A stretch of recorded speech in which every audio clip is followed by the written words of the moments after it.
What is up, guys? I may or may not have deleted 5 minutes worth of my spring reading vlog clips, but it's okay because I'm still reading the same book, so like it doesn't really matter. Let me show you what we're reading.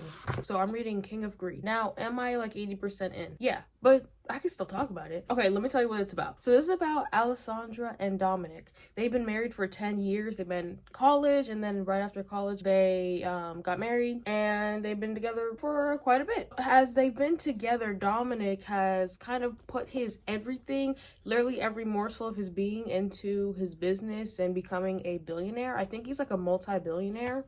Girl, what? So he's this multi-billionaire, but he has spent so much time building his business that he has not been paying attention to his wife at all. So Alessandra is finally like, you know what? Our 10th year anniversary, you're going to make it to our dinner. No exceptions. And he's like, all right, I won't forget. Bro forgets. She's pissed. She says, you know what? Forget this. I'm out of here. Leaves, gives him divorce papers, and now they're divorced. So now he has the realization, he's like, oh shit, I really fumbled the bag, and now I have to go get my girl back. So this book is kind of going through the motions of him getting Alessandra back, and low-key, it's not taking that much work. But literally, I feel like all she had to do was be like, Dominic, I'm going to divorce you if you don't fix what's wrong. I feel like if she would have said that to him, they could have had a beautiful marriage. Like I said, it's not taking a lot to win her back. They're constantly having sex. I thought you guys were divorced. And yeah, I mean, the emotional part, I feel like we haven't really dug into the emotional part. She says, even though we're literally like 80% through the book, this is all I have left.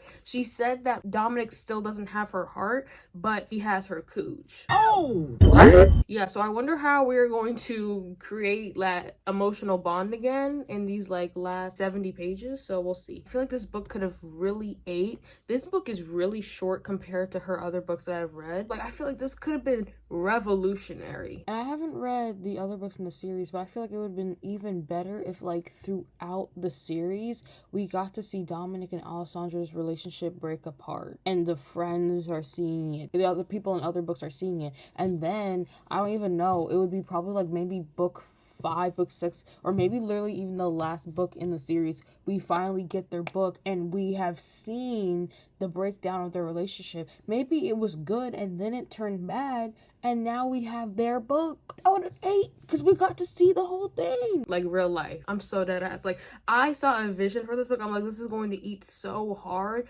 but like I feel like it's just lacking tension. I really do. And the tension that we do have is Alessandra going on these dates with these random people and then Dominic infiltrating them. But I'm like, I don't feel it. Like, I don't feel like he's like yearning for her. You know what I mean? And I felt it in Before I Let Go. And that's kind of like another like second chance marriage divorce situation. And I felt like the tension in there, it was pulsating. This is burnt. Another book I've been reading is If These Wings Could Fly by Kyrie McCulkey. This is centering around Layton, and she is a high school senior. She is looking to go to this dream college. The thing is, if she goes to this dream college, she's leaving her sisters behind. Why is that a bad thing? Because their father is abusive as freak. So in this book, we are seeing kind of how abuse can unfold and the turmoils that can bring upon somebody. And then we're also getting this kind of coming of age element because our girl Layton is also messing around with a boy named Liam, and she is also trying to figure out her familial situation, what she wants to do.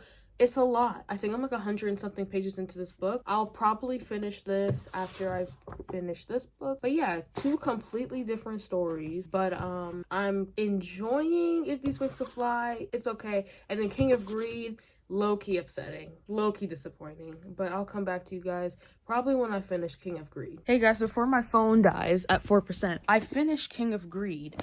Now I think I'm gonna give it 3 stars. Ooh, I look like 3 stars. I appreciate the growth of, what's his name? Dominic. He went from being someone who was so obsessed with his work, and then he realized, oh my god, I've lost everything, and at what cost did I lose everything?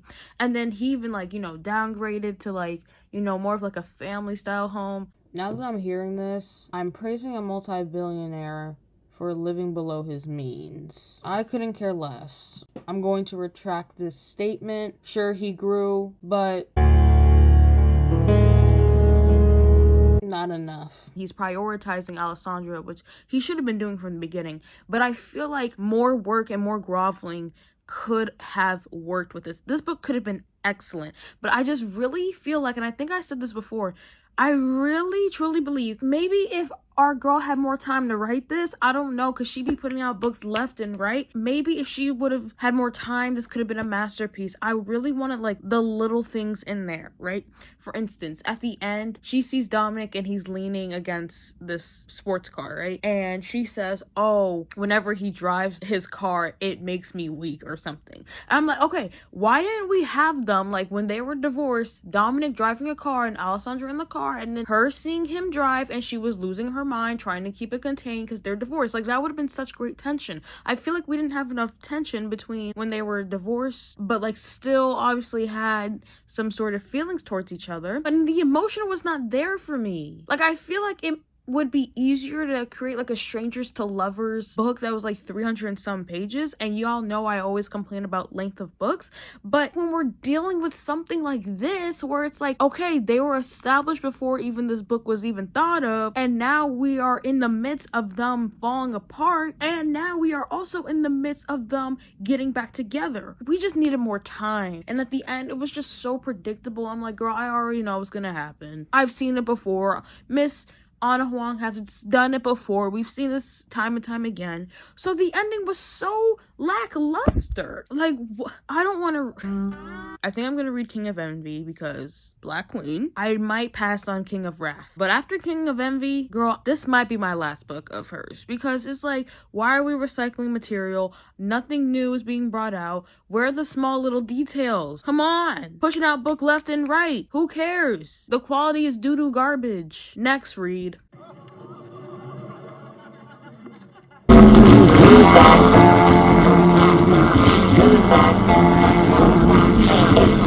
Hey guys, what's going on? Don't mind this, about to wash my face, but I wanted to come on here after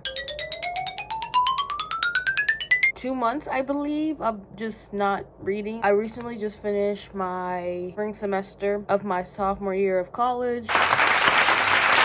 And now I have a bit of free time before I start summer classes. What? Oh my god, what the heck? I'm currently reading Picking Daisies on Sundays. So it cut me off. I don't know how long I have before it cuts me off again, so I'm just gonna tell you guys what it's about. So it's about Daisy. Basically, she's had this crush on her best friend from high school,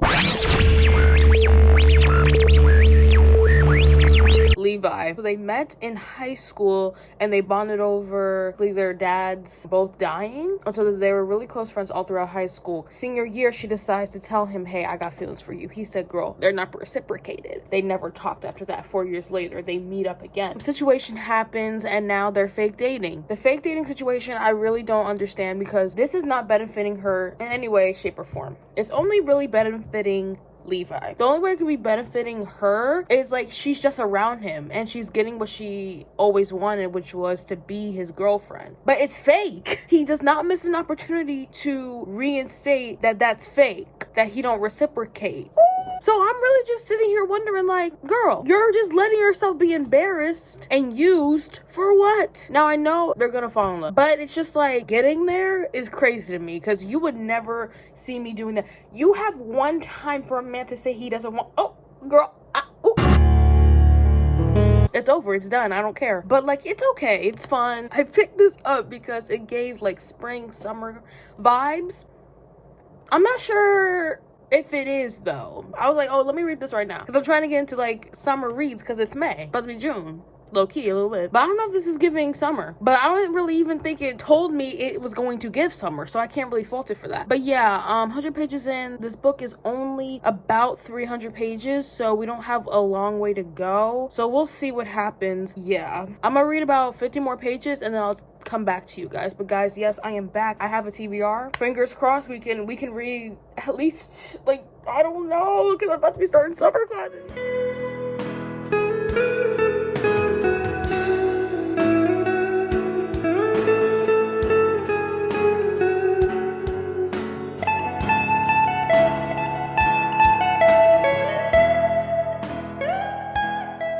Hey guys, my phone is dead, so you're getting photo booth, but I am 70 pages away from the ending, and before I finish this out, thoughts? They explained what happened in the past. I'm not mad at Levi anymore. I am a bit pissed at Daisy. Anything else? Oh, if you don't like miscommunication, that's the whole thing in this book from the beginning and then throughout, like, their fake dating experience. Again, more miscommunication. So if you really don't like that, don't read this book at all. But it's not really pissing me off, so that's why I've continued. Levi and Daisy together are pretty cute. Is that it? I'll come back to you when I finish the book.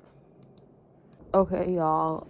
Sorry if you can hear my fan, but I just finished picking daisies on Sundays, and I think I'm gonna give it a 3.75 or maybe a 3.5. I think I'm in between those. But let me just say, this book was really cute. I would really recommend it if you guys don't like spice, if you want like a kind of swoony, romantic, adorable, fun, cute romance. I think it was really good, and there were some parts where I was like, oh my god, like, these descriptions are eating. That's crazy. Okay, Liliana, period. But this book, like I said before, the whole thing was about miscommunication. That really pissed me off, but not to a point where I guess I wanted to stop reading. But then again, I was already so far into the book. When I tell you everything was miscommunication, everything was miscommunication. And my girl Danny, I'm sorry, but like, she needs to get a backbone. Like, she really needs to like step it up and stand up for herself, because there's a girl in there who has a past with Levi, and she says something about Levi. Danny's like, oh my god, like, well, what does this mean? It's like, girl, if you know if you know Levi and you know that like he just, I don't know, like, girl, you know him more than she does. He loves you. Like, why are you taking what this girl says and letting it affect you? Like, she really needs to, like, not do that. That really pissed me off. Other than that, this book was alright. So, yeah, on to the next book. I don't know if it's gonna be, another book on my iPad, or if I'm gonna finish that other book, If These Wings Could Fly. We'll see. Days later. So, I decided to continue my journey of reading If These Wings Could Fly, because even though I have this new thing, this new goal, it's not really new, I've kind of been at it, but it's like, if something's not working, just leave it. I started, I gotta finish it. So I'm on page 150. I'm gonna try and read 50 pages tonight to get on 200, and yeah, and then we're basically nearing the finish line once I hit that goal, and then I'll have to finish it. But I think my problem with this is it's just like sad about domestic abuse, and then it's also about our main character coming of age and trying to like date this guy, and I'm just like, what's gonna happen? Like, because usually, you know, in like romance books, you know what's gonna happen, but this, I'm just like, so are we just gonna like keep reading how he keeps yelling at them and breaking stuff? Like, where's this going, basically? But I'm gonna continue it on, I'll give you guys updates.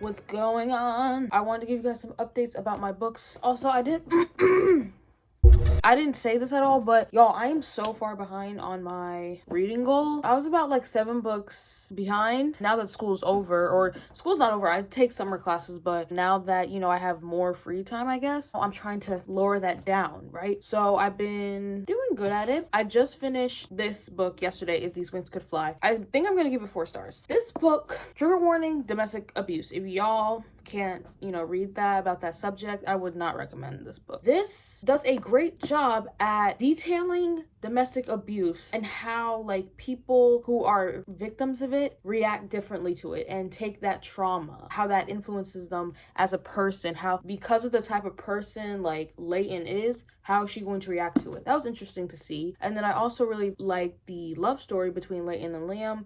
As I got more into the story, I did enjoy it more, and I like that he was a light for her. He was a safe place for her. Also, the coming of age aspect, it was reminiscent of high school, and I was like, yeah, I remember you know, dealing with being a senior in college and all that stuff. So, would I recommend this book? I mean, in the author's note, she says that she is also a victim of domestic abuse. Yeah, I think this is a really important story. Also, there was some magical realism in this book, which, you know, I felt the vibe. I was like, wait a minute, this feels a little fantastical. And turns out, yes, there is some magical realism in here. I'm always reading magical realism books and not even knowing. So, yes, there's that. And then last night when I couldn't sleep and I was being an insomniac, I read The Fall Risk by Abby Jimenez on Audible because, guys, there's another dilemma I have in my life. So, I checked my email, which I rarely do. Something was calling me to do it. So I checked my email. Why do I have like 10 credits from Audible? I said, what? Someone obviously hacked my account. And then I go and I'm being billed. And I guess that, you know, when you pause your membership on Audible, my account was unpaused. So then they charged me. And I was going to cancel my account, but when you cancel your account, you get rid of all your credits. I'm like, okay, I'm not about to just waste all this money that I supposedly spent and I didn't know. Like, what? Now I've just been on Audible trying to, like, get my money's worth before my next billing date so I can cancel it and so I don't waste no money. So, yeah, that's why I listened to The Fall Risk, 5 stars. Y'all, like, whenever I read Abby Jimenez short stories, I always want them to be longer. I don't know what it is. I'm like, girl, I need more, actually, and I need the side characters to have a story too. But I do know that she just put out another book called Say You'll Remember Me, so I think that might be my next read after I get finished with this Audible debacle. So yeah, I also started, what's this book called? Bridesmaid Wanted, Bridesmaids for Hire or something by Megan Quinn, and it was really funny in the beginning. It's funny, cracking up out loud. But why did I go to Goodreads to see how people feel about this book? I love Megan Quinn, but this book was not it. The beginning of this book was really funny, great, 5 stars. Then 1 star. What? So shall I continue or? So I don't know if I'm going to continue. I'll continue until I don't care about it. That's pissing me off because that's 1 credit. That 1 credit is like $18. I don't know how much the credits are worth, but I'll come back to you guys with updates, maybe about the Megan Quinn book. If I continue reading it, maybe I'll read Say You'll Remember Me. We'll see. What's up, guys? So I forget what I told you I was gonna be reading. I think like Say You'll Remember Me or something. So now I'm reading the Deep End by Ali Hazelwood. Already loving it. I first started reading this when it first came out, but I wasn't really rocking with it. It came out this year, right? Anyways, whenever it dropped, I tried to read it, but I think because I was in school and this was like a college romance, I was like, I can't do it. But now that I'm kind of not in school right now, you know, summertime, hey, I'm like, let me pick this up, and I'm loving it. Only 100 pages in, but yeah, I think this might be my last book for this video, but let's continue. I think there's mixed opinions on this book as well. People not really rocking with Ali Hazelwood's like erotica era, but I literally am. But I'm going to read one of the books that are kind of not like this. I'm gonna read maybe like Love Theoretically, one of those books, to see like the comparison. Hey guys, so I have not been giving you updates on Deep End. So I am page 309. Let's see how far that is into the book. Okay, I'm 61% into it.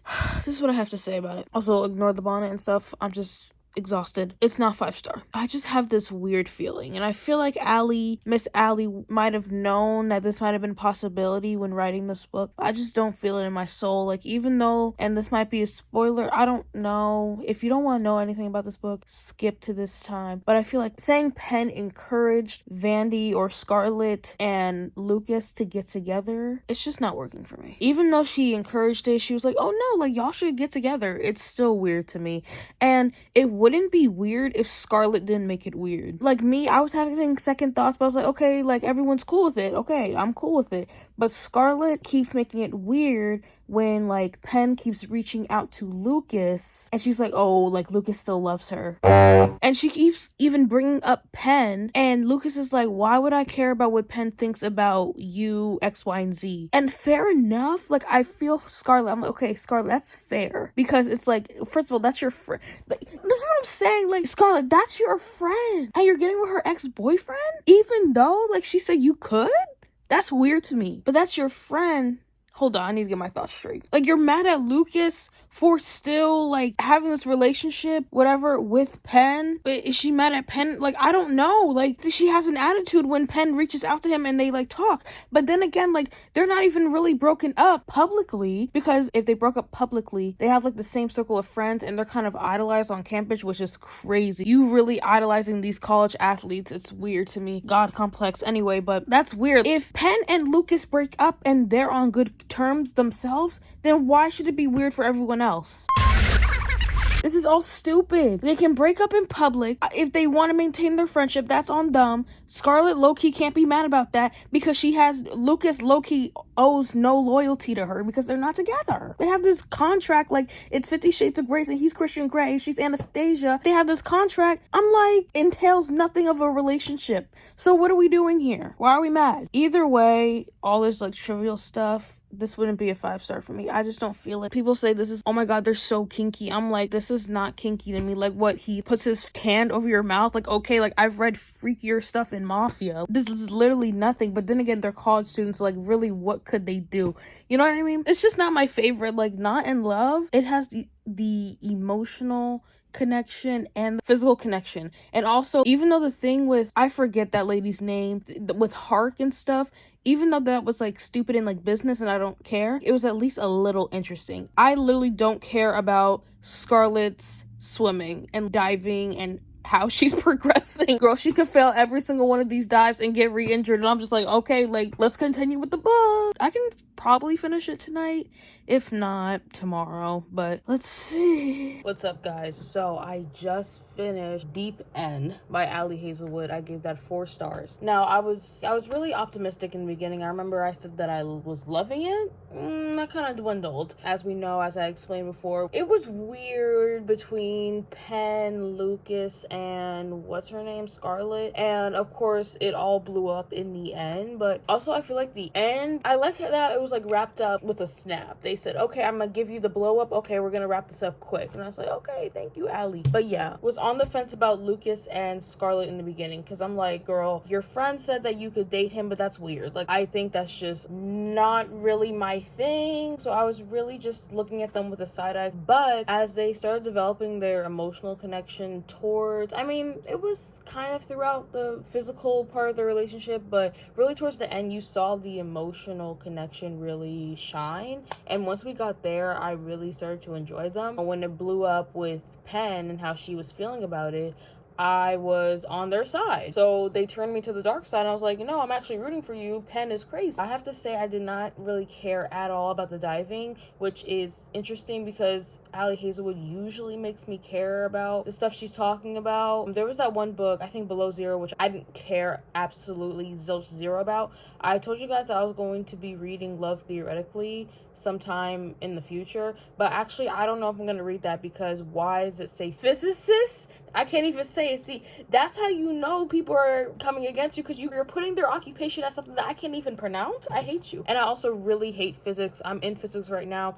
I want to jump off a building. I'm not reading Love Theoretically. We're going to go through the other books that I read in this video really quick. But yes, that was 4 stars. I ended up enjoying it. Kind of, it wasn't my favorite. It was Not in Love. I feel like Not in Love really had the emotional connection on lock. But let's quickly go through my other books that I read in this video, which I don't remember, and I have to go back. Okay, I'm here. I'm back. So I started out this video talking about King of Greed by Anna Huang, which is crazy. This was in March. We're in June. I gave this 3 stars. I think I went pretty in depth with all the books that I read and, you know, talked about. But just to sum it up, this had so much potential to be groundbreaking, a masterpiece, something that we never saw before. Anna Huang, I'm severely disappointed.